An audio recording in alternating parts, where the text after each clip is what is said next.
everyone, welcome to our channel Login Aid. In this video, I will guide you on how to log in Banggood account.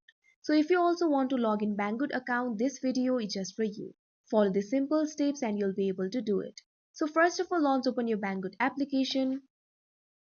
You can see over here Banggood is opened. In Banggood, you can get access to several products and you can purchase them online. If you want to log into Banggood account, all you have to do is go to account. Tap on the account icon that you can see at the bottom right corner. Now you'll be led to this kind of interface. At top you can see option for sign in or register. All you have to do is tap on it. Now you'll be led to this kind of interface. Here this is the official sign in page of Banggood. If you do not have an account, you have to switch to register.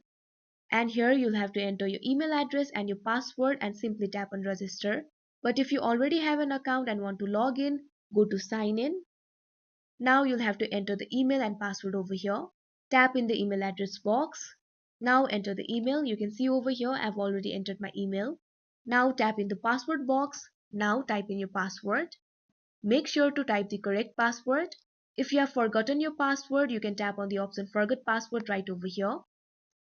Now all you have to do is tap on the sign in option that you can see right over here. Now you can see over here you're logged into your account. So that is how you log in Banggood account. I hope you found this video helpful. Thank you for watching. Make sure to like, share and subscribe to our channel.